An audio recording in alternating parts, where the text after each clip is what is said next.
لیکن ہم جب ان تمام سفیروں کا پیغام پڑھتے ہیں تو ہندوؤں کے پاس سے جو پیغام نکلتا ہے اس میں پتھر کی بنی ہوئی مورتیاں ہیں جن کے سامنے ہم نے جھکنا ہے، اس میں گائے کا کو مقدس بنایا گیا، بہت ساری ایسی چیزیں ہیں جو انسانی نیچر کہتی ہے کہ یہ خدائی تعلیمات نہیں ہو سکتی۔ وہ کیوں کہے گا کہ پتھروں کے سامنے سر جھکاؤ؟ وہ کیوں کہے گا کہ جو چیز مقدس لگے اس کو خدا بنا لو؟ عیسائیوں کے پاس کوئی پیغام ہی نہیں ہے سوائے 2-4 باتوں کے، تبھی ان کے مذہب میں آپ دیکھیں صرف اتوار کے دن چرچ رہ گیا ہے، باقی سب ختم ہو گیا۔ تو نہ یہودیوں کے پاس ہے، لیکن آج اسلام کے پاس آج بھی پیغام ہے۔ جب محمد صلی اللہ علیہ وسلم سے ہم پوچھتے ہیں کہ اللہ ہم سے کیا چاہتا ہے، تو آپ الحمد سے لے کے والناس تک پوری کتاب پیش کر دی آپ نے۔ تو یہ چاہتا ہے اللہ ہم سے۔ بھائی اس کتاب میں تو سارے احکام نہیں ہیں، بہت ساری چیزیں ایکسپلین کرنے کی ہیں، تو وہ ہمارے پاس حدیثوں کی کتابوں کا پورا مجموعہ ہے۔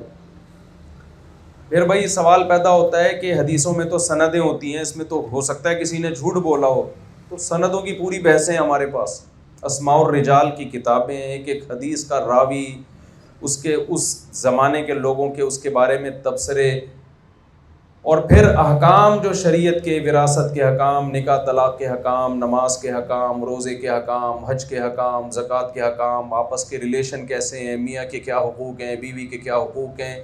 کوئی ایک چیز ایسی نہیں ہے جو اسلام نے جس میں ہمیں گائیڈ نہ کیا ہو، اور وہ فطرت کو اپیل بھی کرتی ہیں۔ جبھی 1400 سال سے مسلمان ان لاز کو فالو بھی کر رہے ہیں، 1400 سال کا عرصہ تجربے کے لیے کوئی کم نہیں ہوتا۔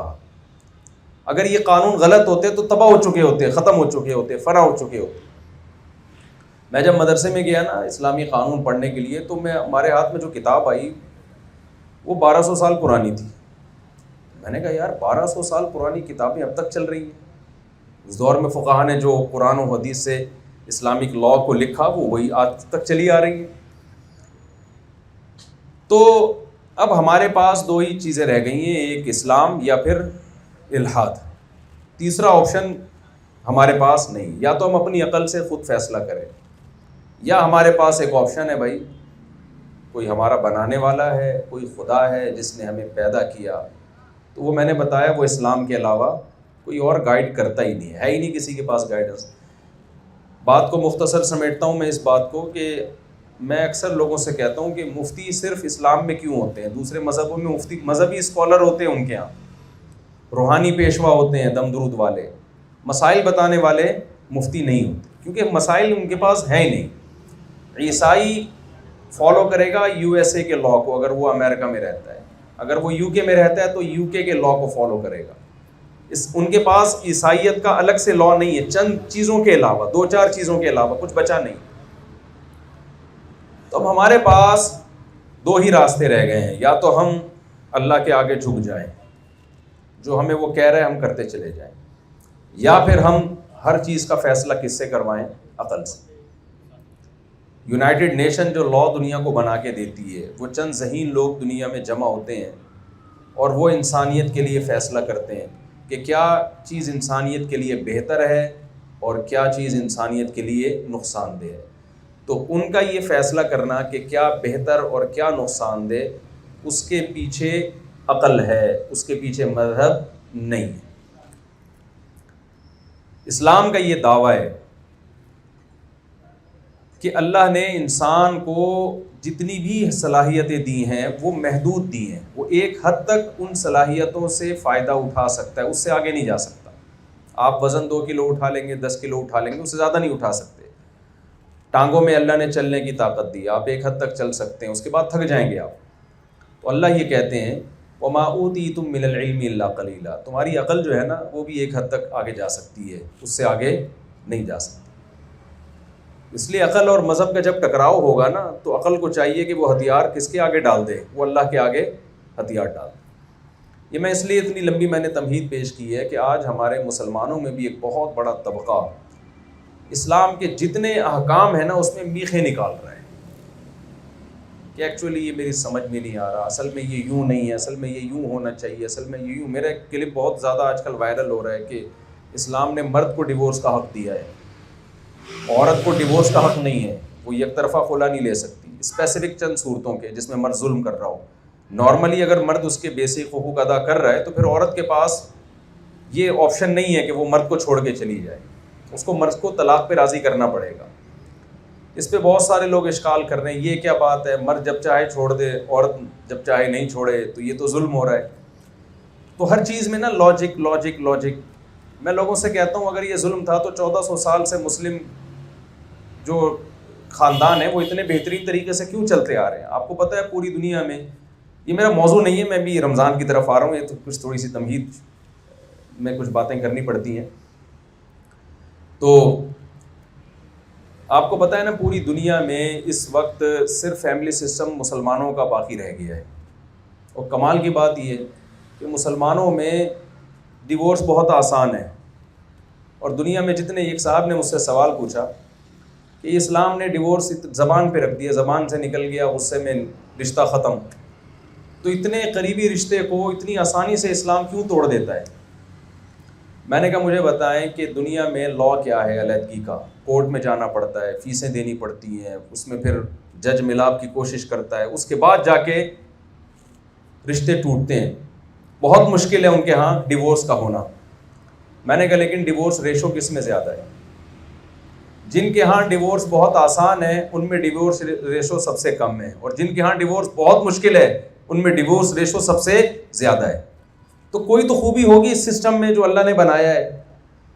تو اپنی عقل کو اللہ رسول کے آگے ڈال دینا چاہیے. تو یہ رمضان کا بھی مسئلہ ایسا ہی ہے, حج کا مسئلہ بھی ایسا ہی ہے, زکوٰۃ کا مسئلہ بھی ایسا ہی ہے.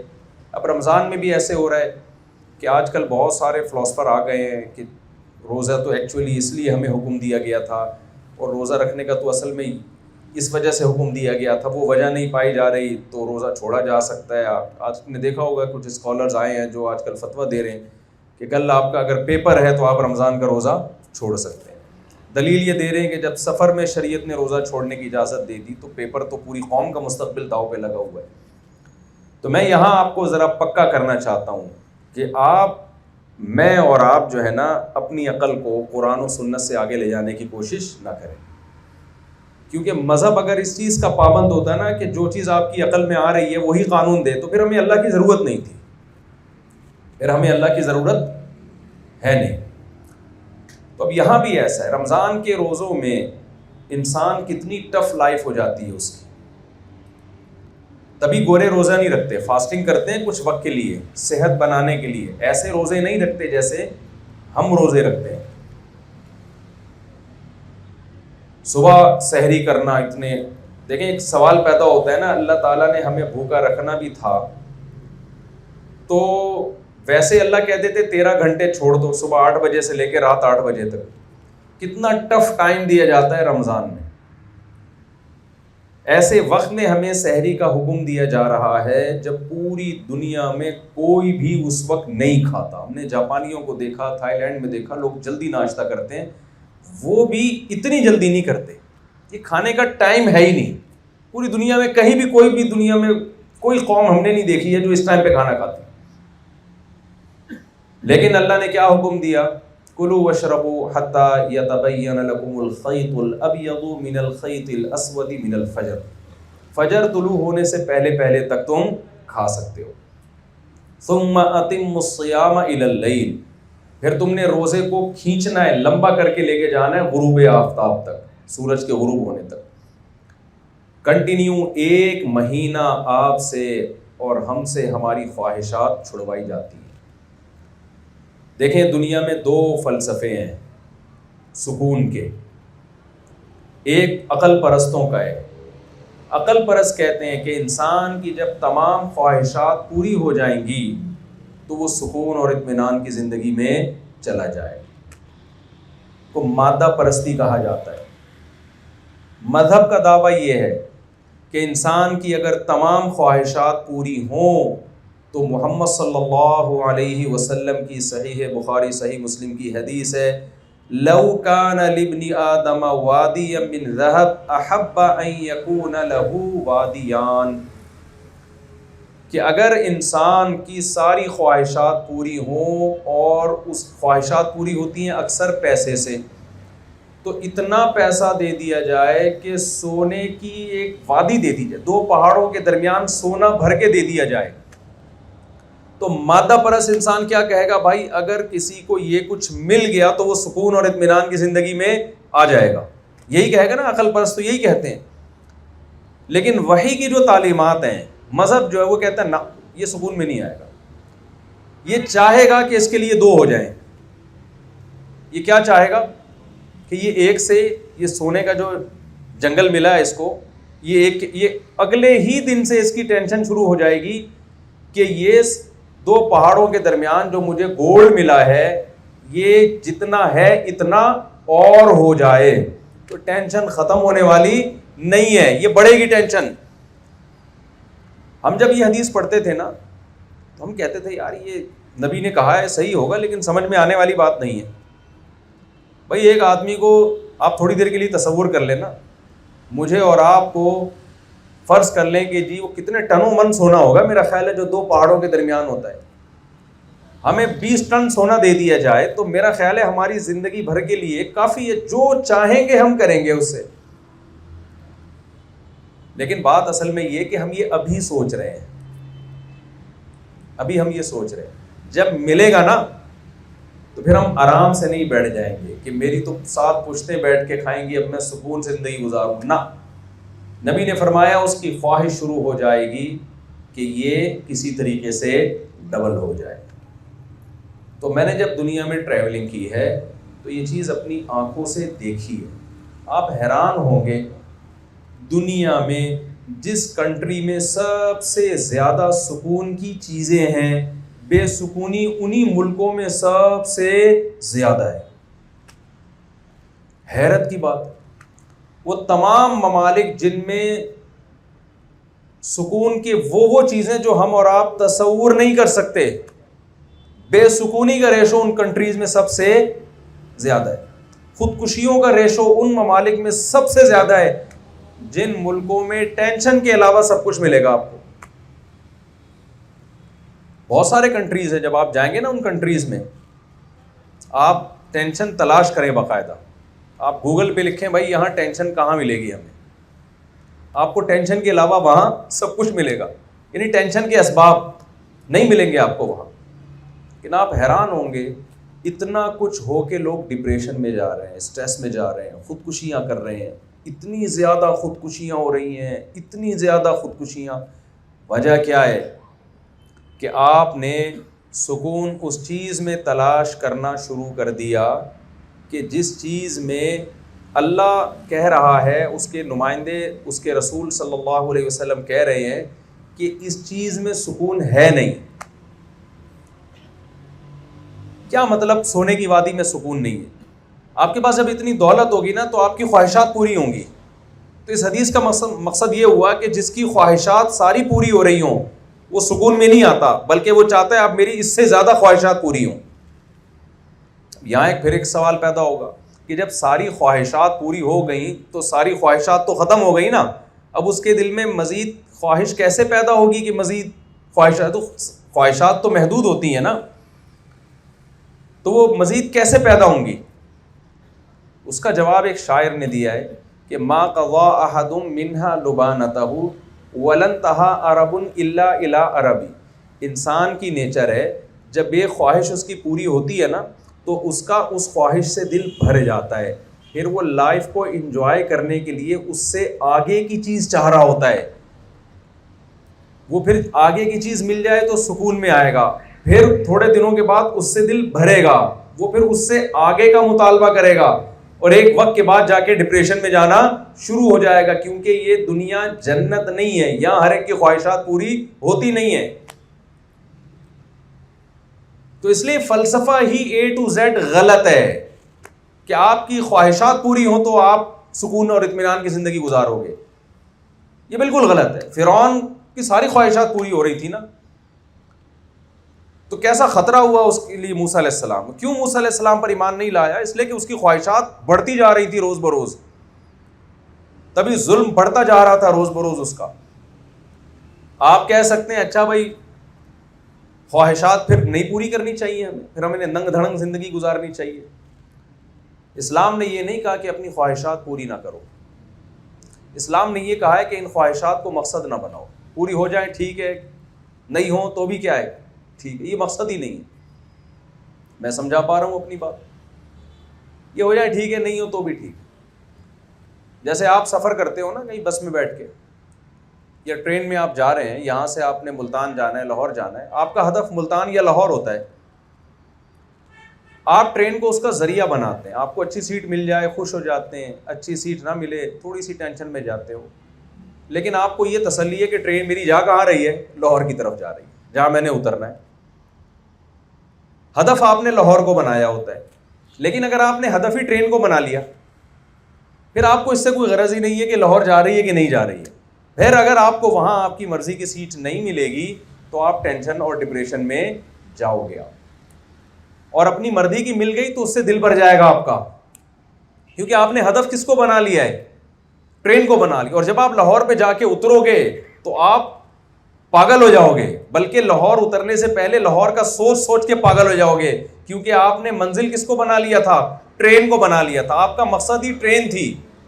تو بتاؤ دنیا میں اس سے بڑا کوئی بیوقوف ہے جو ذریعہ مقصود کو مقصود بنا لے؟ جو چیز مقصد نہیں ہے، مقصد تک پہنچنے کا ذریعہ ہے، جو اسی کو مقصد بنا لے، اس سے بڑا بیوقوف دنیا میں کوئی بھی نہیں ہوتا. اس بات پر ساری دنیا متفق ہے کہ یہ دنیا رہنے کی جگہ نہیں ہے. یہاں سے ہم نے موو کرنا ہے، یہاں سے ہم نے جانا ہے آگے. یہاں آپ کی خواہشات ایک حد تک پوری ہوں گی، اس کے بعد پھر بڑھاپا شروع. پھر آپ خواہشات پوری کرنا چاہو گے تو بھی پوری نہیں ہوں گی. اس کے بعد آگے مسائل، آگے مسائل، آگے مسائل. تو جس چیز کو آپ نے ہدف بنایا تھا، مقصد بنایا تھا، وہ آہستہ آہستہ آپ سے چھننا شروع ہو جائے گی. تو اسلام نے ہمیں یہ نہیں کہا کہ خواہشات پوری نہ کرو. اسلام نے ہمیں یہ بتایا کہ یہ خواہشات کو مقصد نہ بناؤ، کیونکہ جو ان خواہشات کو پورا کرنے کے پیچھے بھاگے گا نا، یہ خواہشات اس کو تھکا دیں گی، یہ تھکا دیں گی اس کو. گوروں کے ساتھ یہی تو ہوا ہے. خواہشات کو ہدف بناتے ہیں. وہ ہمیں پتہ ہے جو ہمیں یہ لوگ موٹیویشنل اسپیکرز بتا رہے ہوتے ہیں نا، 7 کامیاب لوگ اور 14 کامیاب لوگ، اور جو کامیاب لوگوں کی 7 علامتیں، یہ علامتیں بہت سے ناکام لوگوں میں ڈبل پائی گئی ہیں، پھر بھی وہ کامیاب نہیں ہوئے. بتائیں جو دنیا میں بڑے بڑے کامیاب لوگ گزرے ہیں، ان میں کچھ خاصیتیں ہوتی ہیں نا جو ہونی چاہیے انسانوں میں. تو ہمیں وہ پہلو تو دکھایا جا رہا ہوتا ہے کہ دیکھو یہ اتنی ترقی کی، ان میں یہ خاص چیزیں تھیں، لیکن یہ نہیں بتایا جا رہا ہوتا کہ یہ خاص چیزیں اور 20 لوگوں میں تھیں مگر وہ ترقی نہیں کر سکے. تقدیر رکاوٹ بن گئی، قدرت رکاوٹ بن گئی ان کے لیے. ہم بچپن میں ایک ڈرامہ دیکھتے تھے کہ ایک بچے کو پائلٹ بننے کا شوق تھا، بڑی محنت کی اس نے. تو اس ڈرامے میں دکھایا گیا کہ ایک چھوٹی سی غلطی نے اس کا سارا ویژن خراب کر دیا. بچپن سے وہ بچہ محنت کرتا، میں پائلٹ بنوں گا، جہازوں کو اڑتا دیکھتا، بہت اس کو شوق تھا، محنت کی، ایکسرسائز کی، ایگزام دیا، بھرتی ہو گیا. پہلا دن تھا اس کا، خوشی اپنی ماں کو سلام کر کے. پہلے ڈرامے بھی آیا کرتے تھے نا، بڑے ذرا سبق آموز قسم کے ہوا کرتے تھے. اب تو ڈراموں کا کام سوائے میاں بیوی میں طلاقیں ڈلوانے کے اور کچھ بھی نہیں ہے. تو وہ جو تھے نا، وہ تو اس میں یہ دکھایا کہ وہ بچہ، وہ لڑکا جا رہا ہے، آج پہلے دن اس نے جہاز اڑانا ہے، تو کوئی کیلا کھا رہا تھا اور اس نے چھلکا پھینک دیا اسے. تو اس بیچارے کا پاؤں پھسلا اور یہ فٹ پاتھ پہ گرا اور اس کے پاؤں میں فریکچر ہو گیا اور اس کو نااہل قرار دے دیا گیا. تو ڈرامے میں تو یہ سبق دیا گیا کہ آپ کی ذرا سی غلطی دوسرے کا مستقبل برباد کر سکتی ہے. لیکن اس سے ایک اور سبق بھی ملتا ہے کہ دنیا ایسی بے وفا ہے کہ آپ کی پوری زندگی کی محنت چند سیکنڈوں میں یہاں برباد ہو سکتی ہے. میں سمجھا پا رہا ہوں اپنی بات؟ وہ کیلے کا چھلکا نہ پھینکتا، کچھ اور بھی تو ہو سکتا ہے نا. دنیا میں حادثات تو ہر جگہ ہوتے ہیں، جہاز گر جاتے ہیں، وہ فلائی کرتا، جہاز میں کوئی ایشو ہو جاتا. تو یہاں ہمیں وہ لوگ تو نظر آ رہے ہوتے ہیں جو آج بڑے چمکتے دھمکتے کامیاب ہیں. آپ کو پتہ نہیں ہے کہ اس کامیابی تک پہنچنے کے لیے ہزاروں نے محنت کی ہوتی ہے، اور جب ان کی محنت کے پھل کھانے کا وقت آتا ہے تو وہ ناکام ہو جاتے ہیں. تو خلاصہ یہ نکلا کہ یہاں خواہش، دیکھو اس بچے نے پائلٹ بننے کے لیے اگر اس کی نیت اچھی ہوتی کہ میں اللہ کی رضا کے لیے یہ کام کر رہا ہوں، میں اپنے ملک کا دفاع کروں گا، ایک اسلامی کنٹری کا، مسلمانوں کا میں دفاع کروں گا، تو بے شک وہ اس فریکچر ہو جاتا، اللہ کے ہاں اس کا یہ اجر لکھ لیا جاتا، اللہ کے ہاں وہ ناکام نہیں ہوتا، کیونکہ اس نے ہدف کس کو بنایا؟ آخرت کو. منزل کس کو بنایا اس نے؟ آخرت کو منزل بنایا اس نے. تو ہمیں یہ بتایا گیا ہے کہ آپ کا جو ہدف ہے یہ دنیا نہیں ہونی چاہیے. آپ کا ہدف کیا ہونا چاہیے؟ اس دنیا میں آپ اگر ترقی کر رہے ہیں تو کس کے لیے؟ آخرت کے لیے ترقی کر رہے ہیں. تو اس کے لیے اسلام نے نا ہمیں پیکیجز دیے ہیں تاکہ ہمارے اندر جو گوروں میں ہے نا کہ ہر خواہش پوری ہو. تو اللہ نے ہمیں پیکیجز دیے ہیں تاکہ ہمارے اندر اپنی خواہشات کو قربان کرنے کا جذبہ پیدا ہو. مادہ پرست انسان کا یہ نظریہ ہے کہ جتنی خواہشات پوری ہوں گی اتنا سکون ملے گا. اللہ کہتے ہیں نا نا نا نا نا، یہ سوچ تمہاری غلط ہے. جو خواہشات کی قربانی دینا جانتے ہیں سکون صرف ان کی زندگیوں میں آتا ہے. میں سمجھا پا رہا ہوں اپنی بات؟ خواہشات کی قربانی دینا جانتے ہیں نا. آپ کو پتہ ہے جو بچہ لاڈ پیار میں پلا ہو، ہر خواہش ماں باپ نے پوری کی ہو، کسی بھی نفسیاتی ڈاکٹر سے آپ جو ماہر نفسیات ہیں پوچھ لیں، وہ کہیں گے یہ ساری زندگی ڈپریشن میں رہے گا. وجہ کیا ہے؟ کہ اس نے اپنی خواہش کے خلاف کبھی ہوتا ہوا دیکھا ہی نہیں.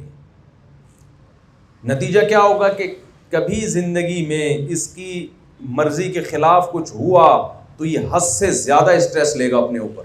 لوگ بہت زیادہ ہائیجینک خوراک کھاتے ہیں، بہت زیادہ صحت کا خیال کرتے ہیں. آپ نے دیکھا ہوگا بیمار بھی زیادہ تر وہی لوگ ہوتے ہیں. ہمارے ایک دوست تھے، وہ بیمار ہو گئے. تحقیق سے پتہ چلا کہ وہ پانی جو ہے نا نیسلے کا بوائل کر کے پیتے ہیں. ایک تو پانی بھی وہ صاف ستھرا پانی ہے، اوپر سے اس کو بھی بوائل. تو اتنے چھوئی موئی بن گئے تھے وہ، یعنی اتنا زیادہ صاف پانی پی پی کے ایسے چھوئی موئی بن گئے تھے کہ ایک دن نہاتے ہوئے شاور سے پانی تھوڑا سا ان کے حلق میں اتر گیا. وہی پانی ان کا بیڑا غرق کرنے کا ذریعہ بن گیا، کیونکہ ان کی باڈی میں امیون سسٹم ہی کا ہی بیڑا غرق ہو چکا تھا. تو ہر چیز میں اعتدال ضروری ہے نا. تو اگر آپ کی ساری خواہشات پوری ہوتی رہیں، ہر خواہش آپ کی پوری ہوتی رہے، تو اس سے آپ کے اندر برداشت کا مادہ بالکل ختم ہو جاتا ہے. اسلام چونکہ دین فطرت ہے، وہ چاہتا ہے انسان اپنی نیچر پہ رہے، وہ اپنی فطرت پہ رہے، وہ فطرت سے ہٹے نہیں. اسلام نے ہمیں جگہ جگہ کیا کیا؟ ہم سے ہماری خواہشات کا جنازہ نکلوایا ہے. ہماری خواہشات کو کچلنے کا ہمیں جگہ جگہ حکم دیا ہے، پابندیاں لگائی ہیں. یہ لیگل ہے، یہ انلیگل ہے، یہ حلال ہے، یہ حرام ہے، یہ جائز ہے، یہ ناجائز ہے. دنیا میں جو لا بنتے ہیں نا وہ صرف اتنے بنتے ہیں کہ اسٹیٹ کو نقصان نہ ہو. دنیا میں جس بھی کنٹری میں آپ جائیں گے کچھ چیزیں انلیگل ہوں گی، مگر صرف وہ چیزیں انلیگل ہوں گی جس سے اسٹیٹ کو نقصان نہ ہو. اس میں انسانیت کو نہیں دیکھا جاتا. اللہ جب قانون سازی کرتے ہیں ان تمام چیزوں کو انلیگل کر دیتے ہیں جو اسٹیٹ کے لیے نہیں، اسٹیٹ سے ہٹ کے انسان کے لیے نقصان دہ ہوں. مثال کے طور پر اللہ کے قانون میں زنا انلیگل ہے، یونائٹڈ نیشن کے قانون میں زنا انلیگل نہیں ہے. وجہ کیا ہے؟ زنا کرنے والا شخص، اس کی فیملی کا جو سسٹم ہے، اس کا جو نظام ہے، گھریلو زندگی، وہ 100% برباد ہو جاتی ہے. آپ بتاؤ ایک آدمی 20 عورتوں سے منہ کالا کرتا ہو، وہ اپنی بیوی سے محبت کر سکے گا؟ وہ اپنے بچوں کو ٹائم دے پائے گا؟ تو اس سے زندگی میں بے سکون آئے گا یا بے سکونی آئے گی؟ تھوڑی دیر کی لذت ہے. اب آپ دیکھ لیں جو لوگ بدکاریاں کرتے ہیں ان کے سسٹم کو دیکھ لیں، ان کے نظام کو. میں جاپان سے ہو کے آیا ہوں نا، جاپانیوں کی جوانی آپ کو بڑی اچھی لگ رہی ہے. 50 سال کے بعد آپ ان کی زندگی کی بدحالی دیکھیں، کیونکہ زندگی زنا میں گزر گئی، خاندان نہیں ہے، اولادیں نہیں ہیں، سارا نظام تباہ و برباد ہو رہا ہے. تو پابندیاں لگا رہا ہے اسلام جگہ جگہ آپ پر. اسلام نے شراب پہ پابندی لگا دی. حالانکہ شراب پینے میں انسان کو سکون ملتا ہے، لیکن وہ وقتی سکون ہے. جب اس کو نہیں ملے گی تو وہ ٹینشن میں جائے گا، اور پینے کے بعد جو بہکتا ہے وہ الٹی الٹی حرکتیں کر رہا ہوتا ہے. آپ کو پتہ ہے یورپ امریکہ میں کتنا سخت قانون ہے، لیکن وہاں جتنے جرائم ہو رہے ہیں نا ان میں اگر آپ تحقیق کریں گے 90-95% جو جرائم ہیں ان کے پیچھے شراب کا دخل ہوتا ہے. کسی نے پی بھی ہوتی ہے اور بندہ مار دیتا ہے جا کے. اتنی سخت قانون کے باوجود بھی شراب پینے کی وجہ سے دنیا میں جرائم بہت زیادہ ہو رہے ہیں. تو اللہ تعالیٰ نے کیا کیا؟ شراب پہ پابندی لگا دی. یہ وقتی سکون ہے آپ. تو اسی طرح خوب سمجھ لیں ہر وقت کھاتے رہنا, سارا سال کھاتے رہنا, یہ چیز انسان کو اچھی تو بہت لگتی ہے لیکن اس میں سکون ہے نہیں. اللہ چاہتے ہیں کہ تم میری خاطر خواہشات کا گلا گھونٹو. یہ جو جہازوں کے پائلٹ ہوتے ہیں نا, ان کو روزہ رکھنے کی اجازت نہیں ہوتی. میں نے بہت سارے پائلٹوں سے انٹرویو لیا کہ بھئی کیوں آپ لوگ کو روزہ نہیں رکھنے دیتے. وہ کہتے ہیں جب روزہ رکھتا ہے نا انسان تو روزے میں طبیعت انسان کی ڈھیلی ڈھیلی سی ہوتی ہے. یہ ہوتا بھی ہے ایسے آپ نے دیکھا ہوگا رمضان میں عصر کے وقت میں ہم کیسے ڈھیلے ڈھیلے سے بیٹھے ہوئے ہوتے ہیں, کسی بھی چیز میں لطف اور مزہ نہیں رہتا. تو انہوں نے کہا پائلٹ کے ساتھ کیونکہ بہت ساری زندگیاں ہیں تو اس لیے اس کو کچھ نہ کچھ کھانا پڑتا ہے. تو میرا مقصد ابھی یہ بتانا نہیں ہے کہ پائلٹ ایسا کرتے نہیں کرتے, لیکن یہ ہے کہ انسان کئی گھنٹے تک جب نہ کھائے نہ پیے تو اس کی لائف بورنگ ہونا شروع ہو جاتی ہے. تو اللہ تعالیٰ نے ہمیں 1 مہینے کے لیے بوریت میں ڈال دیا. سمجھ رہے ہیں کہ نہیں سمجھ رہے بھائی؟ تو کیوں ڈالا اللہ تعالیٰ نے ہمیں؟ مادہ پرست لوگوں کی سمجھ میں یہ بات نہیں آئی. تبھی بہت سے لوگ روزہ نہیں رکھتے. وہ کہتے ہیں ہم کام نہیں کر پاتے, ہم محنت نہیں کر پاتے, ہم بوریت محسوس ہونا شروع ہو جاتی ہے. لیکن جو لوگ اللہ اس کے رسول پر ایمان رکھتے ہیں انہیں پتہ ہے کہ اس میں ہمارا ہی فائدہ ہے. وہ تھوڑی سی ٹینشن اٹھاتے ہیں اور اپنی لائف کو پہلے سے زیادہ اچھا بنا لیتے ہیں. تو رمضان کا جو مقصد اللہ نے بتایا ہے, جو میں نے قرآن کی آیت پڑھی, فرمایا لعلکم تتقون, تاکہ تمہارے اندر خواہشات کو کنٹرول کرنے کا جذبہ پیدا ہو.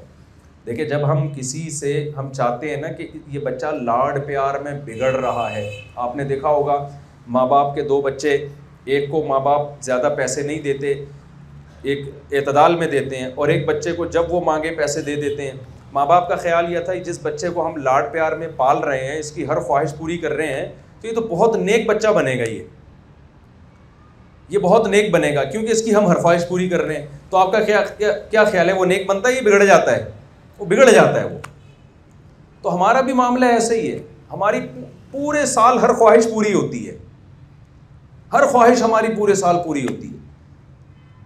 اس سے فائدہ کے بجائے نقصان ہونا شروع ہو جاتا ہے. بہت سارے اللہ نے ہمیں احکام دیے ہیں, نظر کی حفاظت ہے, سود نہیں کھانا, ماں باپ کے سامنے اف نہیں کرنا, نماز کی پابندی ہے 5 ٹائم. تو جب اللہ دیکھتے ہیں نا یہ بگڑنا شروع ہو گئے ہیں, تو اللہ ہم سے کچھ وقت کے لیے ایک ایسی نعمت چھینتے ہیں جو انسان کے لیے سب سے زیادہ مرغوب ترین نعمت ہے, جس کو کھانا اور پینا کہا جاتا ہے. جب پیٹ خالی ہوتا ہے نا, بھوک لگ رہی ہوتی ہے, کسی کام میں دل نہیں لگتا. آپ کی کوئی بھی خواہش اگر چھوٹ جائے آپ سے, پھر بھی ایسا نہیں ہوتا کہ کام میں دل نہ لگے. آپ کھانا پینا ایک ایسی چیز ہے کہ اگر آپ کو کچھ گھنٹوں تک کھانا پینا نہ دیا جائے اور پینا بھی چھین لیا جائے آپ سے, ڈاکٹر لوگ آج کل فاسٹنگ کا کہتے ہیں تو اس میں کہتے ہیں لیکوڈ لے سکتے ہیں. آپ کہہ رہے ہوتے ہیں نا پانی پی سکتے ہیں, کافی پی سکتے ہیں, چائے پی سکتے ہیں. میں لوگوں سے کہتا ہوں اللہ تعالیٰ اگر رمضان میں ہمیں صرف آدھا کپ چائے کی اجازت دے دیتے تو پورا مہینہ روزہ ہمارے لیے کوئی ٹینشن نہیں ہوتا. ایک آدھا کپ, ایک گھونٹ کی بھی اجازت نہیں ہے. ایک صاحب مجھے کہنے لگے کہ یار اللہ تعالیٰ اگر صرف صبح 8 بجے آدھا کپ چائے کی اجازت دے دیتے تو ناشتے کا لک تو آ جاتا نا, تھوڑا سا اسی سے تسلی ہو جاتی, تھوڑا سا لک آ جاتا ناشتے کا. وہ لک لانے کی بھی اجازت نہیں ہے. تو 1 دن 2 دن 3 دن 4 دن 5 دن 6 دن 7 دن 8 دن 9 دن 10 دن, یہ آسان نہیں ہے. 11 12 13 پورا مہینہ آپ اگر گننا شروع کریں, عام دنوں میں آپ ایک روزہ رکھنے کی کوشش کریں, کس قدر ٹینشن ہوتی ہے انسان کو, سوچتا ہی رہتا ہے وہ. تو جس قوم سے ایک روزہ نہیں رکھا جا رہا ہوتا عام دنوں میں, اس کو اللہ اچانک پورے مہینے کے روزوں کا حکم دے دیتے ہیں. تو اس میں اللہ نے ہمیں حکمت بتائی ہے. حکمت یہ ہے کہ تمہارے اندر اپنے نفس پہ اور اپنی خواہشات پہ کنٹرول کرنے کا جذبہ پیدا ہو, تمہاری بریکیں مضبوط ہو جائیں. جب انسان گناہ کی طرف جاتا ہے تو اس کی بریکیں فیل ہو جاتی ہیں. کچھ لوگوں میں قوت ارادی بہت کمزور ہو جاتی ہے, وہ بہت کچھ کرنا چاہتے ہیں. آپ نے نوجوان بہت سے دیکھے ہوں گے نا, یار میں یہ کرنا چاہتا ہوں لیکن مجھ سے ہوتا ہی نہیں ہے, یار میں یہ بننا چاہتا ہوں لیکن مجھ سے ہوتا ہی نہیں ہے, میں پڑھنا چاہتا ہوں مجھ سے پڑھا ہی نہیں جاتا, میں پیسے کمانا چاہتا ہوں کمایا ہی نہیں جاتا. تو اپنی خواہشات کو کنٹرول کرنے کے لیے جو بریک شو تھے نا, وہ کیا ہو جاتے ہیں, وہ ڈھیلے ہو جاتے ہیں. تو انسان کی جو قوت استعمال نہیں ہوتی نا, یہ خوب سمجھ لیں, وہ قوت کمزور ہونا شروع ہو جاتی ہے. اگر آپ ان ٹانگوں سے چلیں گے نہیں تو آہستہ آہستہ آپ میں چلنے کی صلاحیت ختم. اگر آپ اپنے ہاتھوں سے ویٹ نہیں اٹھائیں گے تو آہستہ آہستہ ہاتھوں میں وزن اٹھانے کی صلاحیت ختم. تو خوب سمجھ لیں, اسی طرح اگر آپ اپنی خواہشات کو کنٹرول نہیں کریں گے تو آپ کے اندر کنٹرولنگ سسٹم آہستہ آہستہ ڈھیلا ہو جائے گا. میں سمجھا پا رہا ہوں اپنی بات؟ میرا خیال ہے آسان زبان میں کوئی مشکل تو نہیں ہے. تو اسلام کا فلسفہ یہ ہے کہ جو سکون کی زندگی چاہتا ہے نا, وہ اپنی خواہشات پوری نہ کرے. کچھ خواہشات تو پوری ہوں گی لیکن اس کو خواہشات پہ کنٹرول کرنا سیکھے. وہ کنٹرول کرنا سیکھیں گے تو زندگی میں سکون آئے گا, ورنہ پوری کرتے رہیں گے تو خودکشی کی طرف جائیں گے. آج دیکھیں, پہلے زمانے میں مسائل کم نہیں تھے, زیادہ تھے. پہلے زمانے میں غربت زیادہ تھی, پریشانیاں زیادہ تھیں, خودکشیاں بہت کم تھیں. اور آپ سروے کریں, اس زمانے میں پہلے کی نسبت خوشحالی بہت زیادہ ہے. آپ کیا سمجھتے ہیں پہلے زمانے میں اس لائٹ میں بیٹھ کے آپ اس ٹائم پہ کوئی بات کر سکتے تھے کسی کے ساتھ؟ اگر میں آج سے 100 سال پہلے اتنے سے مجمع سے خطاب کر رہا ہوتا تو مجھے 4 گنا زیادہ آواز میں گلا پھاڑ کے کرنا ہوتا, کیونکہ مائک ایجاد بولیں نہیں ہوا تھا, مائک ایجاد نہیں ہوا تھا. اندھیرا ہوتا, چراغ لے کے بیٹھے ہوتے اور 2 بندے اس چراغ کو ہوا سے بچا رہے ہوتے بیٹھے. تعیش تو پہلے کی نسبت بہت زیادہ بڑھ چکا ہے اس زمانے میں, لیکن جتنے اس زمانے میں سٹریس اور ڈپریشن اور خودکشیوں کی کیسز ہیں, یہ پہلے آپ اپنے باپ دادا میں اس کا تصور بھی نہیں کرتے ہوں گے. تو خواہشات ساری پوری ہونے سے بھائی زندگی میں سکون نہیں آتا. خواہشات کو لگام دینے سے سکون آتا ہے. کچھ لگام دیں گے تو پھر دیکھیں, جب ہم روزہ رکھتے ہیں تو پھر افطاری کا مزہ آتا ہے نا, کھانے کا بھی مزہ آنا شروع ہو جاتا ہے. پھر تبھی نبی صلی اللہ علیہ وسلم نے فرمایا للصائم فرحتان, روزے داروں کے لیے 2 خوشیاں ہیں. ایک خوشی تو جب وہ افطار کرتا ہے, اور ایک خوشی یہ سوچتا ہے کہ اللہ نے روزے کا اجر میرے لیے آخرت میں رکھ دیا. تو رمضان میں روزے تو امید ہے انشاءاللہ آپ سب لوگ رکھیں گے, لیکن میرا مقصد ابھی روزے کی ترغیب دینا نہیں ہے. میرا مقصد ابھی یہ ہے کہ جس کام کے لیے روزہ ہم سے رکھوایا جاتا ہے نا, اس کام کو بھی فوکس کریں. وہ ہے ہماری کنٹرولنگ پاور کیا ہو جائے, بڑھ جائے. دیکھو, ڈاکٹر جب آپ کو کوئی دوا دیتا ہے نا, تو وہ دوا میں آپ کی کوئی بھی نیت ہو, وہ دوا اپنا کام کرے گی. آپ کے سر میں درد ہو رہا ہے, آپ کو بخار ہو رہا ہے, ڈاکٹر نے کہا کہ یہ 2 گولی پیناڈول کھا لیں. آپ نے نیت کی کہ میں نیت کرتا ہوں پیناڈول سے کہ میرا پیٹ ٹھیک ہو جائے, تو اس نیت کا کوئی فرق اثر پڑے گا بھائی؟ وہ جا کے کس کا وہ سر کا درد, وہ پیٹ کا قبض, ٹھیک آپ کو قبض بھی تھا, آپ نے 2 گولی کھائی کہ بھائی ڈاکٹر نے تو اس دی ہے کہ سر درد صحیح ہوگا, لیکن میں نیت کرتا ہوں میں یہ گولی اس لیے کھا رہا ہوں تاکہ میرا قبض ختم ہو جائے, تو ہو جائے گا ختم بھائی. وہ دوا جس کام کے لیے بنی ہے نا, وہ وہی کام کرے گی. لیکن جو روحانی دوائیں اللہ نے ہمارے لیے رکھی ہیں, جیسے نماز کے بارے میں کہا ان الصلاۃ تنہی عن الفحشاء والمنکر, بے حیائی سے روکتی ہے. روزے کے بارے میں کہا کنٹرولنگ پاور کو بڑھا دیتا ہے روزہ. تو یہ جو روحانی دوائیں ہیں نا, جو ہمیں اندر سے ہماری الائٹمنٹ کو صحیح کرتی ہیں اور ہمیں ٹھیک کر دیتی ہیں, تو ان میں جب تک اپنے آپ کو ٹھیک کرنے کی نیت نہیں ہوگی, دوا اثر بولیں نہیں کرے. تبھی نبی صلی اللہ علیہ وسلم نے فرمایا رب صائم لیس لہم فی الصوم الا الجوع, بہت سے روزے دار ایسے ہیں جن کو روزے میں بھوک اور پیاس کے علاوہ کچھ بھی حاصل نہیں ہوتا. بہت سے تہجد گزار ایسے ہیں جن کو نیند قربان کرنے کے علاوہ کچھ بھی حاصل نہیں ہوتا. علماء نے اس حدیث کا مطلب بیان کیا کہ روزہ تو ثواب تو مل جائے گا روزے کا, لیکن کچھ بھی حاصل نہ ہونے کا مطلب جو روزے کا مقصد تھا, جس کے لیے اللہ نے روزہ فرض کیا تھا وہ مقصد حاصل نہیں ہوتا. کیوں؟ اس لیے کہ ان لوگوں کا مقصد ہوتا ہی نہیں اس چیز کو حاصل کرنا, ایک فارمیلٹی پوری کر رہے ہوتے ہیں روزہ رکھ کے. تبھی آپ دیکھیں نا رمضان سے پہلے جو حالت ہوتی ہے, مجال ہے کوئی 180 ڈگری میں سے 1 ڈگری میں بھی کمی آئی ہو. جیسا رمضان سے پہلے بالکل 100% رمضان کے بعد ویسے کا ویسا ہی ہوتا ہے آدمی, خواتین بھی اور مرد بھی. بلکہ اعتکاف میں تو ہم نے دیکھا ہے کہ وہ رمضان کے آخری عشرے میں شروع ہو جاتے ہیں کہ اب عید کے بعد ہم نے کیا کیا ڈرامے کرنے ہیں, ہم نے جا کے اس کی پہلے سے پلاننگ بنا رہے ہوتے ہیں. ایک خاتون نے مجھے دبئی سے فون کیا, کہا کہ میرے شوہر رمضان میں نیک بن جاتے ہیں اعتکاف میں خاص طور پر, تو وہ ٹی وی کی کیبل شیبل نکال کے جاتے ہیں اعتکاف میں اور کہتے ہیں کہ میں خود نہیں فون کروں گا کیونکہ میں اعتکاف میں آخری دن ہوگا تو میرا اعتکاف خراب نہ ہو جائے, تم خود خیال کرنا. ابھی تو کیبل کا دور نہیں ہے, 10-12 سال پرانا واقعہ یہ, تو تم خود اس کا خیال کرنا جب میں عید کے دن آؤں گا تو کیبل لگی بھی ہونی چاہیے. ٹھیک ہے, جس دن میں آؤں گا نا, اس نے کہا کہ میں بولوں گا نہیں اپنے منہ سے فون کر کے بیگم وہ ڈرامہ لگا دو یا فلم لگا دو, میں بولوں گا نہیں, بولوں گا تو میرا اعتکاف خراب نہ ہو جائے. تو میں جانے سے پہلے کہہ رہا ہوں کہ خود سوچنا کہ اب کیا کیا ہوگا عید کے دن. تو ظاہر ہے ایک آدمی کی نیت ہی نہیں ہے بدلنے کی, تبھی تو ہم نمازیں پڑھ رہے ہیں, روزے رکھ رہے ہیں, چینج ہونے کا نام لے ہی نہیں رہے, سیکھتے بھی نہیں. میں وہ باہر ملکوں میں جب سفر ہوتا ہے نا تو بہت کچھ سیکھنے کو ملتا ہے. تو میں نے جب جیپنیز کو دیکھا نا, وہ اتنے دبلے دبلے پتلے پتلے اور سارے ماشاءاللہ ہینڈسم اسمارٹ. جب میں ادھر آیا تو میں نے یہاں بہت سارے لوگ دیکھیں کچھ تو نیچرلی اللہ نے ان کا وزن زیادہ دیا ہوتا ہے, وہ تو صحابہ کرام میں بھی ایسے لوگ ہیں. لیکن ہمارے ہاں جو کھانے کی اسپیڈ ہے لوگوں کی اتنا زیادہ, صبح بھی کھا رہے ہیں, دوپہر بھی کھا رہے ہیں, شام بھی کھا رہے ہیں, رات بھی کھا رہے ہیں, کھائے جا رہے ہیں, کھائے جا رہے ہیں, کھائے جا رہے ہیں, کھائے جا رہے ہیں. تو اس سے پتہ چلتا ہے کہ ہمارا اپنے اوپر کنٹرول ہے نہیں.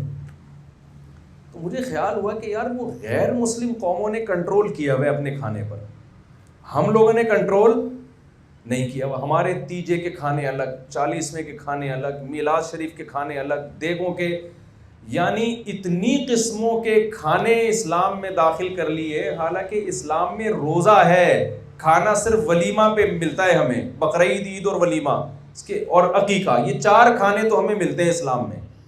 اس کے علاوہ کم از کم میرے علم میں نہیں ہے کہ کھلانا تو سنت ہے, کھانا کہیں بھی نہیں ہے.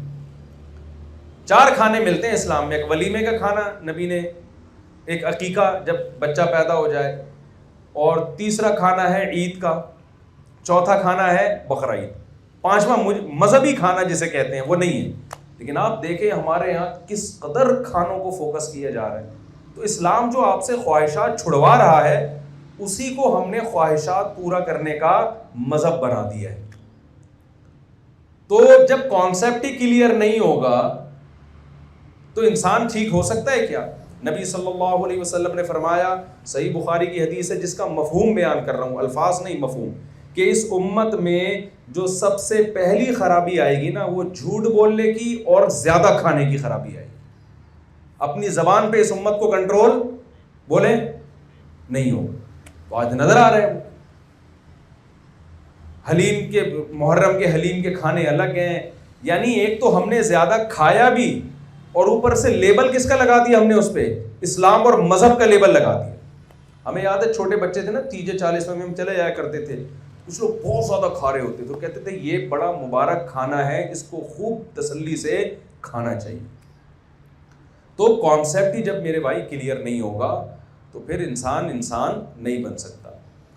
ایک حدیث ہے, ہمارے ایک استاذ بڑی پیاری مثال دیا کرتے تھے کہ دیکھو ہم حدیث پڑھتے ہیں, نبی صلی اللہ علیہ وسلم نے فرمایا وہ شخص مسلمان نہیں ہے جو خود پیٹ بھر کے کھانا کھاتا ہے اور اس کا پڑوسی بھوکا سوتا ہے. اب آپ کے سامنے جب یہ حدیث آئی تو آپ نے اس حدیث کے عربی الفاظ پہ تحقیق شروع کی, زبر زیر پیش لگا دیا اس کے اوپر, اس کی سند کی تحقیق کی کہ یہ صحیح حدیث ہے یا ضعیف حدیث ہے, بخاری کی ہے یا مسلم کی ہے, اور پھر آپ نے اس پہ 1 گھنٹہ لیکچر تیار کیا اس حدیث کی شروحات تلاش کی کہ کن صورتوں میں پڑوسی کو کھلانا واجب ہے، کن صورتوں میں پڑوسیوں کو کھلانا مستحب ہے، کن صورتوں میں پڑوسیوں کو کھلانا مکروہ ہے، فقہی احکام پہ پورا لیکچر لکھ لیے. انہوں نے کہا اس پوری تقریر کا اور اس پوری لیکچر کا پڑوسی کو ٹکے کا بھی فائدہ بولے نہیں. کیا خیال ہے بھائی، کوئی فائدہ ہو اس پڑوسی کو؟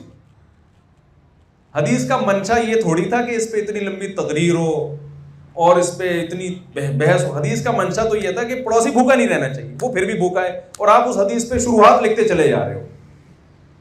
تو ہماری زندگی میں تحقیقات بہت ہیں. آپ کسی کو بھی، اور پاکستان میں تو ہر شخص ہر فیلڈ کا ماہر ہے. بٹھا دیں آپ یوٹیوب پہ، آپ دیکھیں پھر کیسی کیسی تقریریں. عملی لحاظ سے کیا ہے، کانسیپٹ بھی کلیئر نہیں ہے، علم بھی صحیح نہیں ہے، اور عمل میں بھی کیا ہے، زیرو. تو روزہ ہمیں یہ بتاتا ہے، جو پیغام دیتا ہے کہ اسلام خواہشات کے پورا کرنے کا نام نہیں ہے، اسلام خواہشات کو کنٹرول کرنے کا نام ہے. یہ میسج ملتا ہے روزے میں. اور سب سے محبوب ترین خواہش انسان کی وہ کھانا پینا ہے. تو اللہ نے سب سے محبوب ترین خواہش چھڑوا کے بتایا کہ اس خواہش کو چھوڑو گے تو خواہشات کنٹرول کرنے کا تمہارے اندر جذبہ پیدا ہوگا. تو اسی پہ اگر کنٹرول نہیں ہے، ہمیں اپنے منہ پہ کنٹرول نہیں ہے. اور ہمارے ایک دوست ہیں، انہوں نے بڑا زبردست واقعہ بتایا کہ ایک صاحب تھے، ان کو کسی کمپنی میں نا مینیجر کی جاب لگ گئی ان کی. اچھا، وہ ان کے والد صاحب اس کو کہتے تھے بیٹا تو اعتدال سے کھایا کر. وہ پوری دیگیں کھا جاتا تھا. تو کیا ہوا کہ جب اس کی جاب لگی ہے نا، مینیجر بنا ہے، تو ابا نے بعض دفعہ کوئی ایک جملہ انسان کی زندگی تبدیل کر دیتا ہے. تو وہ آ کے اپنے ابا کو بتایا کہ ابا مجھے کمپنی نے مینیجر بنا دیا ہے، تو اب میں اتنے لوگ کنٹرول کروں گا.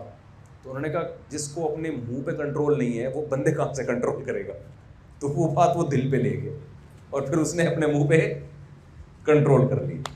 تو اسلام جو ہم سے خواہش چھڑواتا ہے وہ اس لیے کہ ہمارے اندر خواہشات پوری کرنے کے بجائے خواہشات کو کنٹرول کرنے کا جذبہ پیدا ہو. آج ہر شخص چاہتا ہے، دیکھیں میرے پاس جو کیسز آتے ہیں نا، کبھی کبھار دل چاہتا ہے ان سب کو میں کتاب میں لکھوں. جتنے واقعات آتے ہیں، بہت سبق آمیز واقعات ہیں. کتنے نوجوان میرے پاس آ چکے ہیں جو خودکشی کرنے جا رہے تھے، پھر ان کو خیال ہوا، کسی نے روک لیا، بعد میں ہسٹری چیک کی، پتہ چلا کہ بھائی ان کی خواہش تھی کروڑپتی بننا، اور چند دنوں میں کروڑپتی بننے کے چکر میں جو پیسہ جتنا تھا وہ بھی گنوا دیا. ہمیں ایسے تو یوٹیوب پہ لوگ نظر آئیں گے جو چند دنوں میں کروڑپتی بن گئے، وہ پھر آ کے آپ کو موٹیویٹ کر رہے ہوں گے، دیکھو میں نے اسٹرگل کی، دیکھو میں نے محنت کی، آج میں نے یہ کیا، آج میرے پاس اتنا پیسہ. اور بھائی یہ کبھی بھی تحقیق کا طریقہ نہیں ہوتا. وہ کووڈ کے دنوں میں نا ڈاکٹر لوگ کہتے تھے نا فاصلہ رکھیں فاصلہ رکھیں، تو ان دنوں میں یوٹیوب پہ کچھ لوگوں کی ویڈیوز آنا شروع ہوئی کہ ہم نے تو فاصلہ رکھا تھا پھر بھی ہمیں کورونا ہو گیا، ہم نے تو احتیاط کی تھی پھر بھی ہمیں کورونا ہو گیا. تو لوگ میرے پاس وہ ویڈیوز بھیجتے تھے کہ دیکھو انہوں نے اتنی احتیاط کی پھر بھی ہو گیا، اس کا مطلب احتیاط کی ضرورت نہیں ہے. میں نے کہا کبھی بھی کسی چیز پہ ایسے تحقیق نہیں ہوتی. تحقیق کا طریقہ یہ ہے کتنے لوگوں نے بے احتیاطی کی اور کتنے لوگوں نے احتیاط کی. تو بے احتیاطی والوں میں کورونا کا ریشو کتنا ہے اور احتیاط والوں میں یہ ریشو کتنا ہے، وہ سارا ڈیٹا جب تک کلیکٹ نہیں ہوگا اس وقت تک آپ اپنی تحقیق کو تحقیق نہیں کہہ سکتے. ایسے تو بہت ساری مثالیں ہیں، بہت سے لوگوں نے احتیاط کی ٹرک کے نیچے آ گئے، ٹھیک ہے نا، مر گئے. بہت سے لوگوں نے احتیاط کی پھر بھی مر گئے وہ. لیکن بہت سے لوگوں نے احتیاط نہیں کی اور پھر بھی زندہ ہیں وہ. ایک دفعہ میں نے بیان کیا، میں نے کہا بھائی یہ آپ خوراک پہ کنٹرول کرو. یہ گٹکے پان، کراچی کے لڑکے تھے نا، ان میں نے بیان کی، یہ گٹکے پان سگریٹ کینسر کا ذریعہ ہے، کتنے لوگ مر رہے ہیں اس سے. تو ایک صاحب بیان کے بعد ہے کہ میرے نانا جو ہے 90 سال کے ہو گئے، گٹکا بھی کھاتے ہیں اور چین اسموکر ہے، دے دنادن سگریٹ بھی پیتے ہیں، گٹکا وہ کھاتے ہیں، نسوار وہ کھاتے ہیں، پان وہ کھاتے ہیں، اور آج بھی اپنے پاؤں پہ چل کے بازار جاتے ہیں. اس کا مطلب یہ کچھ بھی نہیں ہے. میں نے کہا بھائی تحقیق اس کو نہیں کہتے. تحقیق اس کو کہتے ہیں کہ سارے چین اسموکر اور گٹکے پان والوں کو آپ جمع کریں اور پھر ان میں دیکھیں آپ کے نانا جیسے کتنے ہیں. وہ 1% ہوں گے، 99% انتقال کر چکے ہوں گے، 60-65 میں دنیا سے جا چکے ہوں گے. تو ایک آدھ تو ہوتا ہے ایسے, 2-4 لوگوں کو دیکھ کے تھوڑی کبھی تحقیق کی بنیاد رکھی جاتی ہے. تو دولت کمانے, جو میں بتا رہا تھا نا, خودکشی کرنے کے لیے انہوں نے کوشش کی, اچانک مالدار بننے کی کوشش کی انہوں نے, نہیں بن پائی. یوٹیوب پہ دیکھ دیکھ کے نا, وہ فلاں آدمی ہے جو اتنا کروڑ پتی, فلاں ایسی گاڑیوں میں گھوم رہا ہے, فلاں کی ایسی لگژری لائف. پھر جب وہ گھر جاتے ہیں تو ان کو اپنا وہ جو کھٹولا ہے اور وہ جو اپنے کپڑوں کے پوٹلے ہیں وہ ان کو اچھے نہیں لگ رہے, ڈپریشن میں جاتے ہیں, اسٹریس میں جاتے ہیں. بھائی کمپرومائز کر لو, اعتدال کے ساتھ کمانے کی کوشش کرو, کما لو ٹھیک ہے, نہیں کر کوئی بات نہیں. خواہشات پوری کرنے کی جگہ جب آپ روزہ چھوڑتے ہو تو کھانا ہی 30 دن تک اسکپ کر دیتے ہو. تو جو آدمی کھانا ہی قربان کرنے کا جذبہ پیدا ہو تو اس کو دال پھر اچھی لگے گی نہیں لگے گی کہ یار تو جب میرے اندر یہ کنٹرول ہے کہ میں کھائے بغیر زندہ رہ سکتا ہوں, تو اگر دال مل رہی ہے تو پھر زیادہ بڑی نعمت ہے. جب بھی انسان اپنے سے کم کا سوچتا ہے نا, تو جتنا مل رہا ہوتا ہے اس پہ وہ خوش ہوتا ہے, اور جب اپنے سے اوپر کا سوچنا شروع کر دے گا تو اسٹریس اور ڈپریشن کے علاوہ کچھ بھی حاصل نہیں ہو. تو اسی مہینے 2 کیس خودکشی کے آ چکے ہیں میرے پاس. ایک تو بیچارہ, دونوں الحمدللہ نہیں کی, ظاہر ہے کی ہوتی تو میرے پاس کہاں آئے ہوتے, تو اخبار میں آئے ہوئے ہوتے وہ لوگ, وہ پتہ نہیں کتنے کر چکے ہوں گے اب تک. تو آج نوجوانوں میں کیا ہے, ہم نے پیسہ کمانا ہے, پیسہ کمانا ہے, تو نہیں کما پاتے بھائی. یہ تو اللہ کی طرف سے ہوتا ہے, کوئی کما لیتا ہے کوئی نہیں. تو آپ کیوں قناعت سے کام نہیں لیتے, اپنی خواہشات کو محدود کیوں نہیں کر لیتے؟ آپ کیوں نہیں کہہ لیتے کہ اگر میرے پاس پیسے نہیں ہیں تو کوئی بات نہیں, میں رکشے میں چلا جاؤں. دیکھیں جو رمضان میں آپ کو روزہ میں کھانا پینا چھڑوایا جا رہا ہے نا, تو اللہ نے اس کی حکمت یہ نہیں بتائی ہے تاکہ تمہارے اندر کم کھانے کی عادت پیدا ہو جائے, یہ حکمت نہیں بتائی. اللہ نے حکمت بتائی لعلکم تتقون, ہر قسم کی خواہش کو کنٹرول کرنے کی عادت پیدا ہو جائے. اگر تمہارے میں خواہش ہے کہ تمہیں لینڈ کروزر میں گھومنے کا شوق ہے اور پیسے نہیں ہے, تو تمہیں اپنی اس خواہش پہ کنٹرول کرنے کی عادت پڑ جائے. اگر تمہاری یہ خواہش ہے کہ میں 1 کروڑ روپے مہینے میں کمایا کروں اور نہیں کما پا رہے, تو تمہیں اپنے اس خواہش پہ کنٹرول کرنے کا تمہارے اندر طاقت پیدا ہو جائے. جتنا ہے اس پہ راضی ہو جاؤ. کھانا چھڑوایا جا رہا ہے, مقصد صرف کھانا چھڑوانا نہیں ہے, مقصد ہے آپ کو آپ کی مرضی کے خلاف چلنے کی عادت پڑ جائے. میں سمجھا پا رہا ہوں اپنی بات کہ نہیں سمجھا پا رہا؟ تو اب کرنا کیا ہے رمضان میں؟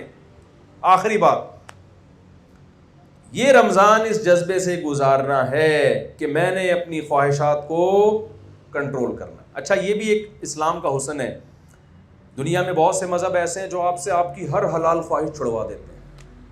ہندوؤں میں آپ نے دیکھا ہوگا کرالنگ کرتے ہوئے جا رہے ہیں, لمبی لمبی, کپڑے نہیں پہن رہے اور گوشت نہیں کھا رہے. ایک صحابی نبی کے پاس آئے, یا رسول اللہ, حضرت عائشہ سے فرمایا کہ میں تو کبھی بھی زندگی میں گوشت نہیں کھاؤں گا, اس لیے کہ یہ تو لذیذ چیز ہے, تو اپنی خواہشات کے خلاف چلوں گا میں.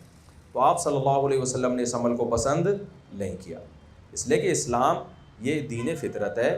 اللہ تعالیٰ کہتے ہیں یہ چیزیں میں نے تمہارے لیے پیدا کی ہیں, تو میرا مقصد تمہیں یہ چیزیں چھڑوانا نہیں ہے. مقصد یہ ہے کہ ان چیزوں میں پڑھ کے اللہ کو نہ بھول جاؤ, اور ان چیزوں میں پڑھ کے خواہشات کے غلام نہ بن جاؤ. غلام بنے ہوئے آج ہم خواہشات کے. کتنے کیسز آتے ہیں نا, شوہر مالدار تھا, ذرا سا غریب ہو گیا, بیگم بھاگ گئی, خلا لے لیا, برداشت ہی نہیں ہو رہا.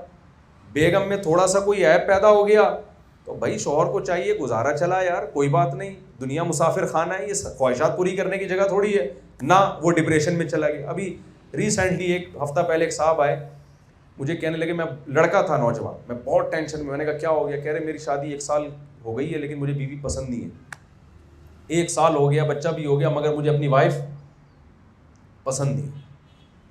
تو میں نے کہا کیا 1 سال چھوڑو یار, سب کو تھوڑی پسند ہوتی ہے, کسی کو خوبصورت مل جاتی ہے, کسی کو درمیانی مل جاتی ہے, اور سال ہو گیا, بچہ ہو گیا, اب تم کہہ رہے ہو.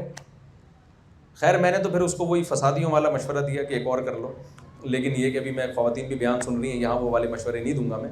لیکن وہ اتنی ڈپریشن میں, اتنی اسٹریس میں, بھائی اس کی علامت ہے کہ آپ دنیا کو خواہشات کی جگہ سمجھتے ہو. میں نے کہا یار کل تمہاری بہن بیٹی ہو اور بہنوں یہ 1 سال کے بعد بولے مجھے آپ کی بہن پسند نہیں آ رہی, اور طلاق دے کے گھر بٹھا دے, کیا گزرے گی باپ کے اوپر؟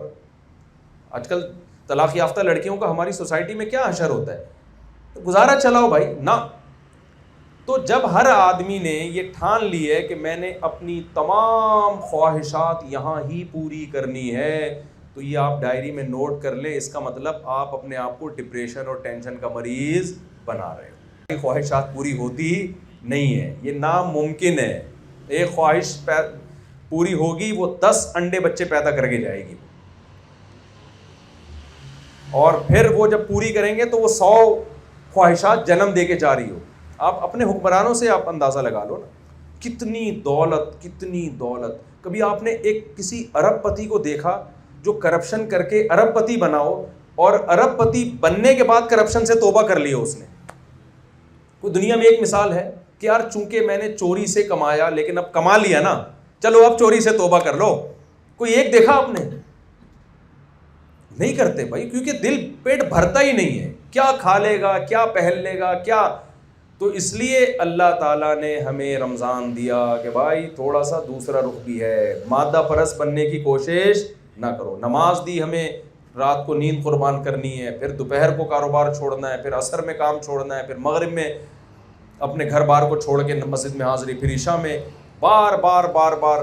تو جو لوگ اس طرح کی قربانیاں دیتے رہتے ہیں ان کی زندگیوں میں سکون رہتا ہے، اور جو یہ قربانیاں نہیں دیتے ان کی زندگی سے بھی سکون نکلتا ہے اور ان کے گھروں سے بھی سکون نکلتا ہے۔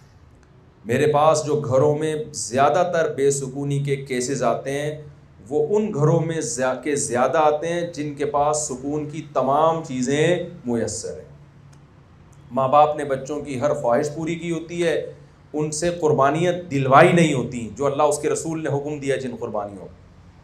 تو نتیجہ کیا نکلتا ہے کہ ان بچوں کو پھر ماں باپ بھی برے لگنے، کیونکہ دیکھیں ماں باپ کو پالنا بھی یہ خواہشات کی قربانی دیے بغیر ممکن نہیں ہے، کیونکہ اب بوڑھے باپ سے آپ کو فائدہ تو کچھ ہے نہیں، بوڑھی ماں اور باپ سے۔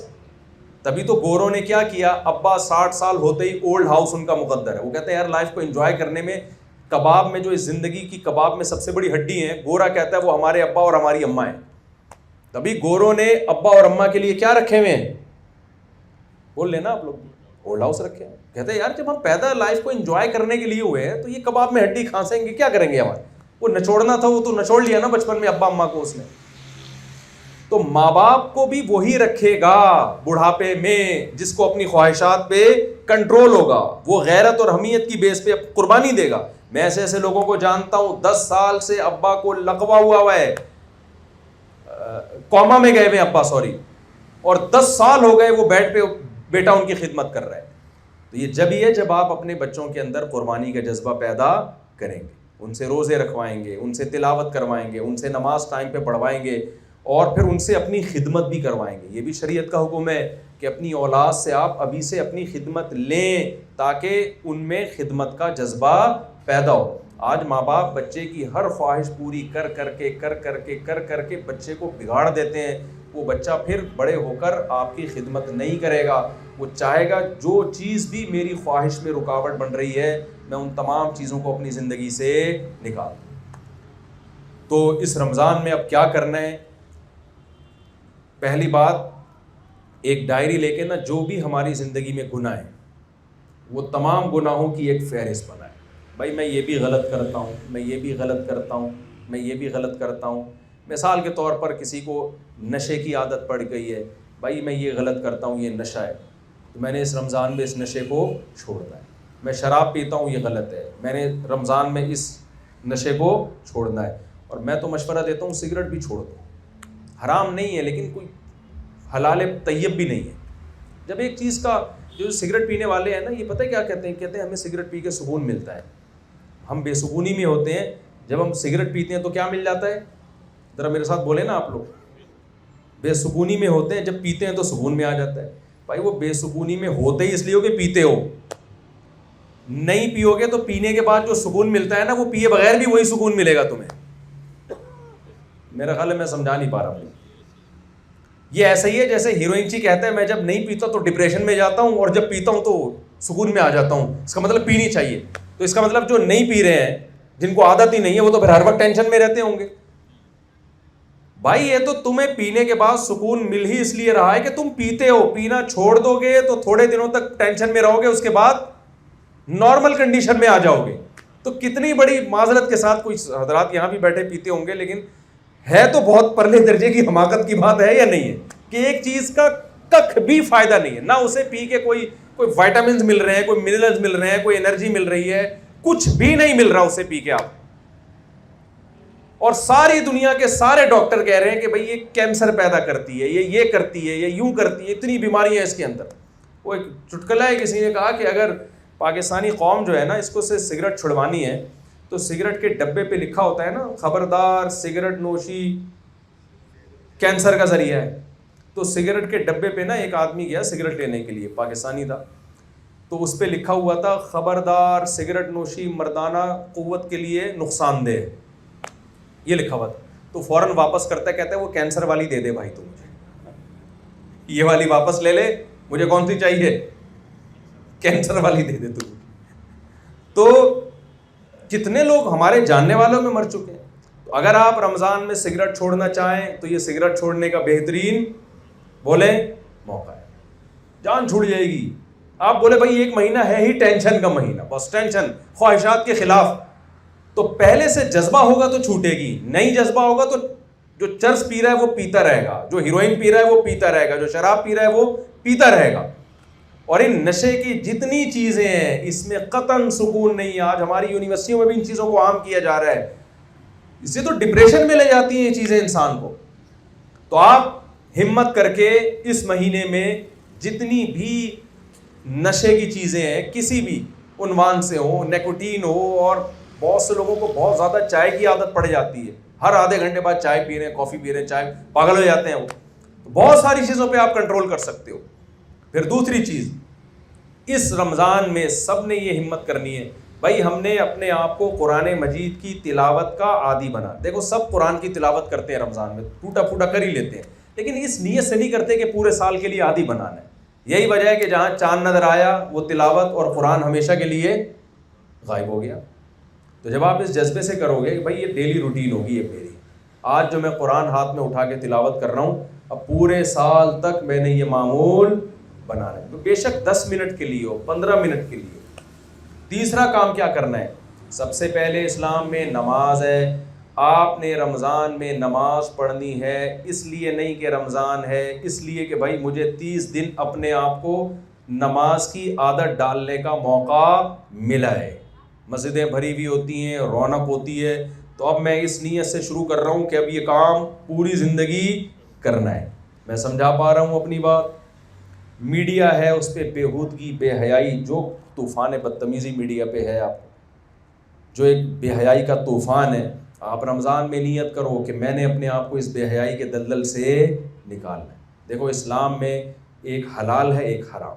حلال صرف بیوی ہے، آپ کی بیوی کے علاوہ جتنی عورتیں ہیں ان میں سے کوئی بھی آپ کے لیے حلال، بولے نا بھائی زبان سے، کسی بھی طرح سے.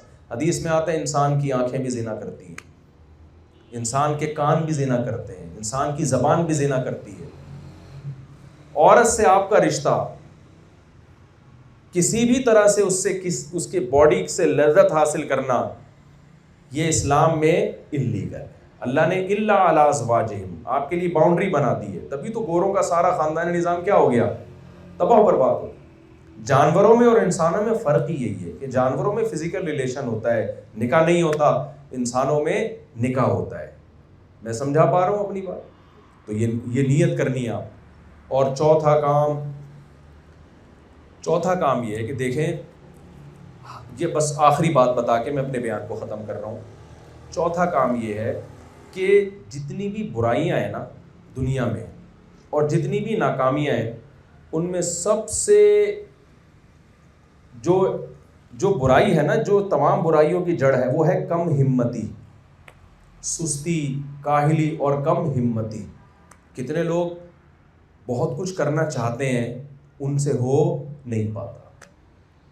وہی وجہ ہے، کم ہمتی کی وجہ بھی ہے خواہشات کے آگے اپنے آپ کو بچھا دیا ہوتا ہے. کتنے لوگ ہیں وہ کیا چاہتے ہیں ہم صبح جلدی اٹھا کریں، اٹھا ہی نہیں جاتا. کتنے لوگ ہیں جو چاہتے ہیں ہم خوراک پہ کنٹرول کریں، ہوتا ہی نہیں ہے. کتنے لوگ ہیں جو چاہتے ہیں کہ ہم اپنا وزن کم کریں، نہیں ہوتا ان سے. کتنے لوگ ہیں جو چاہتے ہیں کہ ہمارے اندر ایک غصہ ہے, چڑچڑا پن ہے, ہم اس پہ کنٹرول کریں, نہیں ہو پاتا ان سے. تو آپ رمضان میں کم ہمتی کے بجائے آپ نے اپنے اندر کیا پیدا کرنی ہے؟ ہمت. اتنی بڑی قربانی اللہ, آپ خود سوچیں نا کہ کیا عام دنوں میں آپ کے لیے پاسبل ہے کہ صبح 4 بجے اٹھ کے کھائیں اور پھر مغرب کے بعد کھائیں؟ پورے سال یا کتنے لوگ ہوں گے جنہوں نے نفلی روزے رکھے ہوں گے؟ میرا خیال 1% بھی بمشکل ہوں گے. تو جب اتنی بڑی ہمت کا کام اللہ آپ سے رمضان میں کروا رہا ہے تو کیوں نہ اس ایک مہینے کو ایک ورک شاپ فرض کر لیں اپنے لیے آپ, کہ جس میں آپ کی ٹریننگ ہو رہی ہے. اس میں اپنی زبان پہ کنٹرول کرنا ہے, غصہ نہیں کرنا. آج نوجوانوں کا بہت بڑا مسئلہ ہے, ذرا سی بات پہ ایسا اچھلتے ہیں, کودتے ہیں, چیختے ہیں, چلاتے ہیں. قرآن مجید میں اللہ نے لقمان علیہ السلام کی نصیحت کا تذکرہ کیا کہ انہوں نے اپنے بیٹے سے کہا کہ وَغْضُضْ مِن صَوْتِكَ, اپنی آواز کو ہلکا رکھو. مسلمانوں کے گھروں میں چیخنے چلانے کا ماحول نہیں ہوتا, اگر ہو رہا ہے تو غلط ہو رہا ہے. یہ ہر ایک چیخ رہا ہوتا ہے دوسرے کے اوپر. اور لقمان علیہ السلام نے کیا کہا؟ ان انکر الاصوات لصوت الحمیر. بیٹا دیکھو سب سے بری آواز کس کی ہوتی ہے؟ گدھے کی. میں اس کو اس طرح سے ایکسپلین کرتا ہوں کہ گدھے کی بات بری نہیں ہوتی, اسٹائل برا ہوتا ہے. دیکھیں گدھا وہی بات کر رہا ہوتا ہے جو گھوڑا کر رہا ہوتا ہے, جو بلی کر رہی ہوتی ہے. خوراک چاہیے نا, کیا یہی ہوتا ہے نا اس کو, بھائی مجھے بھوک لگ رہی ہے, خوراک چاہیے. بلی میاؤں میاؤں کر کے آرام سے بتا دے گی, گھوڑا تھوڑا سا ہنہنائے گا, سمجھ جائے گا بندہ. لیکن گدھا ذرا سی بات کو لے کیا کرتا ہے؟ پورے پریشر سے ہوا بھرے گا اپنے اندر, پھر پورے پریشر سے نکالے گا, پھر پورے پریشر سے کھینچے گا, ایسا تماشا بنا کے پیش کرے گا. بھائی تو یہ بات آرام سے کر دیتا. میں ایک دفعہ کہیں کسی خطیب کو سن رہا تھا بیان میں, وہ بیان میں نا میں جب بیٹھا تو ایک تو مائک کی آواز بہت تیز تھی, پھر وہ اتنا گلا پھاڑ کے بیان کر رہے تھے کہ میرے کان بجنا شروع ہو گئے. تو انہوں نے بیان میں کہا حضرت علی نے فرمایا, ایسے چیخے نا. تو مجھے خیال ہوا میں ان کے پاس جا کے کہوں کہ کیا حضرت علی نے اتنا زور سے فرمایا تھا؟ جیسے حضرت علی نے آرام سے فرمایا تھا تو آپ بھی اسی طریقے سے یہ بات بولے بھائی آرام سے فرما دینا. وہ بھی تو آرام سے ہی فرما رہے تھے, تو اتنا چیخ رہے تھے. تو گھروں میں ماحول ہمارے سکون کا نہیں, چیخنے چلانے کا ماحول ہے. تو یہ بھی بری چیز ہے. قرآن نے منع کیا وَغْضُضْ مِن صَوْتِكَ, اللہ کہہ رہے ہیں اپنی آوازوں کو کیا کرو؟ پست رکھو. کبھی مجبوری ہو, بہت ہی کوئی چنگیز خان سے لڑنا پڑ گیا ہے آپ کو, ایک الگ بات ہے. نارملی ہمیں حکم کیا ہے؟ آواز, اسلام کا حکم ہے یہ, آواز کو کیا رکھنا ہے؟ پست.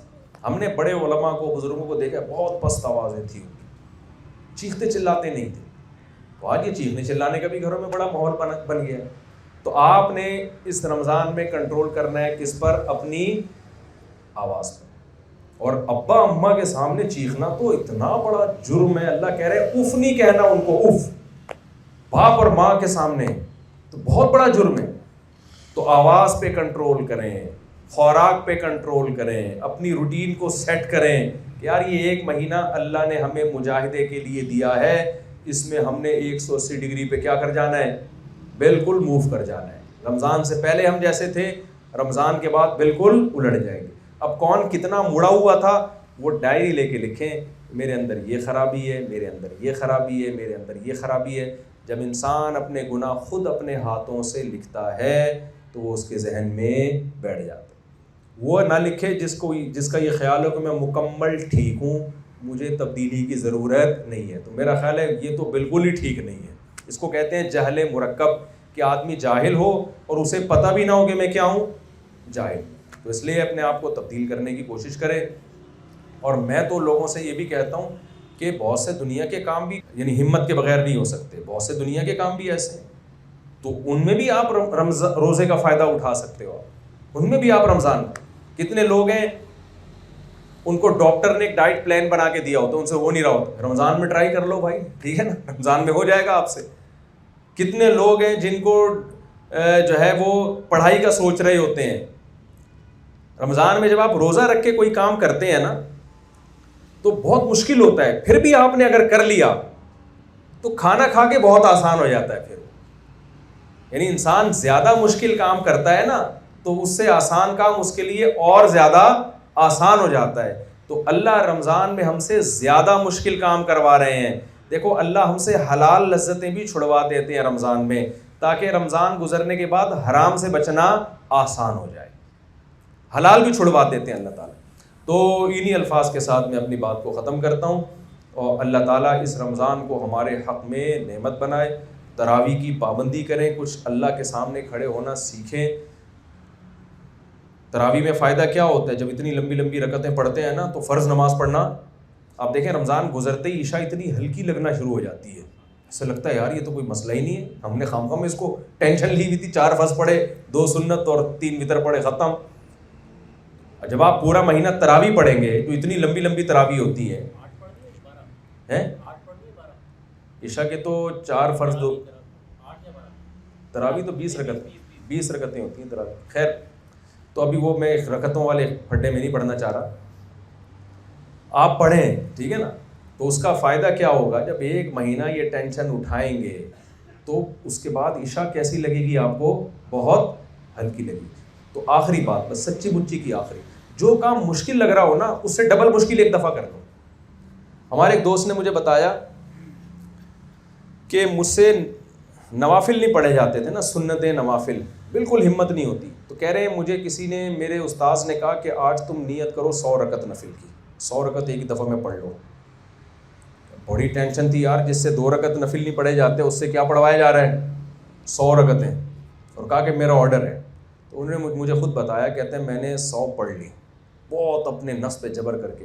کہتے ہیں اس کے بعد مجھے 2 رکعت نفل اتنے ہلکے لگنے لگے، اتنے ہلکے کہ میرے لیے کوئی مسئلہ رہا ہی.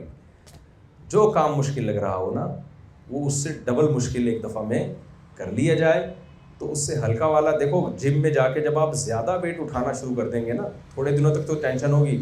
آپ نے اچانک 10 کلو پہ آ گئے تو 5 کلو تو آپ کے لیے کوئی مسئلہ رہے گا. تو یہ شریعت کا بھی یہی اصول ہے.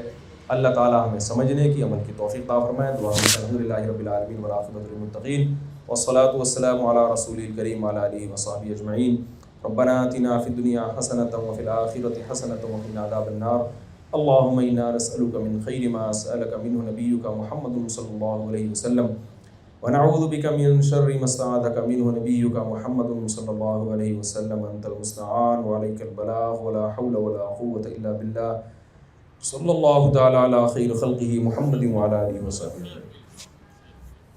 آپ کی صحت کے لیے دعا کریں جی. بھائی ہمارے بیمار ہیں، اللہ تعالیٰ ان کو صحت کامل عاجل. شبیر احمد نام ہے، دعا کریں جی اللہ تعالیٰ شبیر احمد کو شفا عطا فرمائے. یہ فہد یوسفی ہیں، ان کے والد صاحب بھی کافی بیمار ہیں جنہوں نے بیان رکھوایا، اللہ تعالیٰ ان کو بھی صحت عطا فرمائے. اور جتنے بھی بیمار ہیں اللہ تعالیٰ اس مجمع میں جتنے بھی لوگ ہیں اللہ ان سب کی ہر طرح کی پریشانیوں کو اور دور فرمائے، سب کی حاجات کو پورا کرے، اور اللہ تعالیٰ سب بیماروں کو شفا عطا فرمائے برحمتہ.